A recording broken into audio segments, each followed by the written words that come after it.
Hello friends, কেমন আছেন আপনারা সবাই? আশা করছি সবাই খুব ভালো আছেন। তো দেখতেই পারছেন দিওয়ালির আরেকটা ব্লগ শেয়ার করছি। এটা আমি সেদিনের শেয়ার করছি, এদিন আমরা ঘুরতে বেরিয়েছিলাম। তো আগে দেখুন ফটকা ফাটিয়ে নিয়েছে আমার ছেলে ছাদে গিয়ে। তারপরে ওকে রেডি টেডি করে নিয়ে আমরা বেরিয়ে গেছিলাম একটু ঘুরতে। আমাদের এখানে যেখানে যেখানে কালী পুজো হয়, সবগুলো না, 2-3টে দেখেছি। তো এই যে এখন বেরিয়ে গেছি, রাস্তার দিকে যাচ্ছি। একটু দূরে আছে যেখানে যাচ্ছি জায়গাটা। তো রাস্তায় ভালোই লাগছিলো, হালকা হালকা ঠান্ডার হাওয়া মানে লাগছিল। তো অনেকটাই দূর, আর মেন রোডে অনেকটাই ভিড় ছিল। এটা কিন্তু মেন রোড না, একটু ভেতর সাইডে আছে এই জায়গাটা। তো এটা আমাদের এখানের সবথেকে বড় কালী ঠাকুরের পুজো হয়। 22 ফিট কালী ঠাকুরের পুজো হয় এটা। তো দেখতেই পারছেন কত সুন্দর মেলা দুদিকে লেগেছে, আর ভালোই ভিড় ছিল, কিন্তু কম ভিড় ছিল না, অনেকটাই ভিড় ছিল। তারপরে আমরা চলে যাব ঠাকুর দেখতে, আর আপনাদেরকেও দর্শন করাবো। দেখতেই পারছেন কত সুন্দর প্রতিমা, ঠাকুর বড় ঠাকুর একদম। আর আমার ছেলে একভাবে দেখতেই আছে, আর প্রত্যেকবার ওকে নিয়ে আসি, আর আমরা এখানে প্রত্যেকবারই আসি। তো এই যে দেখতেই পাচ্ছেন চারিদিকে লাইটিং করে সাজিয়েছে, খুব বড় না কিন্তু মাঠটা ছোটই। আর এই যে প্রণাম করছে আমার বাবু ভালো করে। আমি যা যা বেশ চাওয়ার চেয়ে নাও। আর এখানে তো খেলনা ছিলই বাচ্চাদের। তারপরে আমরাও একটু দর্শন করে নিলাম। একদম সামনে যেতে পারিনি কারণ অনেক ভিড় ছিল, আর মাঠটা খুব একটা বড় না, ছোটোর মধ্যেই। তো সামনে অনেক ভিড়, দেখতেই পারছেন অনেকটাই ভিড় ছিল। আর এই দেখুন লাইটিংটা কি সুন্দর। এটা কমেন্ট করে জানাবেন কি লাইটিং করেছে।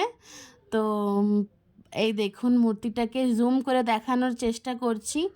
আর বেরোনোর সময় যখন আমরা বেরোচ্ছি ঠাকুর দেখে, তখন চোখ পড়লো এই পুতুলগুলোয়, কি সুন্দর পুতুলগুলো। তারপরে আমার ছেলে বসে গেল দোলনায়, আর এদিকে দুদিকে অনেক খাবারের জিনিসের স্টলস লেগেছিল, কিন্তু আমরা এখানে অতটা কিছু খাইনি। আমরা কি খেয়েছিলাম, এখানে একটা কিছু খেয়েছিলাম, মানে পিৎজা টাইপের কিছু খেয়েছিলাম। আর আমার ছেলে পিৎজা করতে থাকে, তো ছোট্ট একটা পিৎজা ওর জন্য নিয়েছিলাম, ওটাই টেস্ট করেছিলাম। আর এই যে এখানে মিকি মাউস যে হাউসগুলো হয়, ওতে চলে এসছে। এটা ওর খুবই পছন্দর, মেলা আসলে এটা ও চড়তেই লাগবে। একবার তো 2-3বারও চড়েছে, এরকমও হয়েছে একই দিনে। তো এখানে নানা রকমের দোলনা ছিল বাচ্চাদের এন্টারটেনমেন্টের জন্য। তারপরে আমার ছেলে এই হেলিকপ্টারটাতেও বসে গেছে। তো দুটো দোলনায় বসে তারপরে আমরা আরেকটা ঠাকুর দেখেছি। তো দেখতেই পারছেন কি সুন্দর লাইটিং পুরো রাস্তাটাতে। আর চারিদিকে দিওয়ালিতে কিন্তু খুব ভালো লাইটিং হয়, আর খুবই ভালো লাগে দেখতে। তারপরে আমরা আরেকটা প্যান্ডেলে গেলাম, এই যে ঢুকছি আরেকটা। এখানেও দেখুন খুব সুন্দর বানিয়েছে প্যান্ডেলটা, দেখতেই পারবেন। আর চ্যানেলটা যেহেতু নতুন, ভিডিওটা যদি ভালো লেগে থাকে অবশ্যই লাইক করবেন, আর চ্যানেলটাকে সাবস্ক্রাইব করে দেবেন। আর এখানেও খুব সুন্দর একটা প্যান্ডেল বানিয়েছে, ভালো। এই প্যান্ডেলটা পাহাড়ের মাঝখানে না, মনে হয় কেদারনাথ ধাম বানানোর চেষ্টা করেছে, তো ভালোই হয়েছিল। এটাও একটা মাঠের মধ্যে হয়। আর এখানে এলিফ্যান্ট ছিল, তো আমার হাজব্যান্ড আমার ছেলেকে এলিফ্যান্টগুলো দেখাচ্ছিল। আর এই একদিকে কাউ, এলিফ্যান্ট, অনেক কিছু বানানো ছিল। আর ভিতরটা দেখতে পাচ্ছেন কতটা সুন্দর বানিয়েছে, লাইটের কত এফেক্ট, আর কত ভালো বানিয়েছে। এগুলো যে দেখতে পাচ্ছেন এগুলো বার্ডস ছিল, পাখি ছিল। আর এই দেখুন মা কালীর প্রতিমাটা। তো আমরাও একটুখানি ফটো তুলে নিলাম ঠাকুরের সাথে। আর আপনারা কোথায় কোথায় ঘোরেন সেটাও জানাবেন। আমরা তো 1-2টোই এখানে হয়, খুব একটা বেশি এখানে হয় না। কালী পুজো মন্দিরে মণ্ডপে হয়, কিন্তু যেরকম দুর্গা পূজায় থিম প্যান্ডেল ওরকম হয় না এখানে।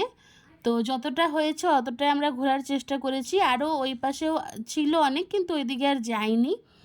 তো দেখতেই পারছেন কি সুন্দর বানিয়েছে। ভিতরটা বেশি ভালো লাগলো, বাইরেটার থেকেও আমার ভিতরটা বেশি ভালো লাগলো। তারপরে আমরা এখান থেকে বেরোচ্ছিলাম। তারপরে আমরা এখানের থেকে বেরিয়ে কিছু একটু খাবো, আর অনেকটা রাত হয়ে গেছিলো, তাই জন্য আর খাবারের ভিডিও টিডিও করিনি। তাড়াতাড়ি আমরা একটা রেস্টুরেন্টে গেলাম, গিয়ে খেলাম, খেয়ে ঘরে ফিরে গেলাম। তো ভিডিওটা আস্তে আস্তে এখানে এন্ড করছি। যদি ভিডিওটা ভালো লেগে থাকে অবশ্যই লাইক করবেন, চ্যানেলটাকে সাবস্ক্রাইব করে নেবেন। আর ওর তো এলিফ্যান্ট দেখা শেষই হচ্ছে না, ও দেখেই যাচ্ছে আর কিছু না কিছু বলেই যাচ্ছে। তারপরে এখান থেকে দেখুন বেরিয়ে গেলাম। আর এটাও একটা দেখুন রাস্তায় পড়েছিল, এক রকমের মানে পাহাড়ি ছিল, প্যান্ডেল টাইপের বানিয়েছিল, এখানেও কালী পুজো হয়েছিল। আর এই যে আমি বসে গেছি, আমরা সবাই মানে 3 জনে এসে গেছি রেস্টুরেন্টে খেতে। তো আজকের ভিডিওটা ফ্রেন্ডস এখানেই এন্ড করছি। আবার দেখা হবে পরের কোনো ভিডিওতে। Tata, bye bye.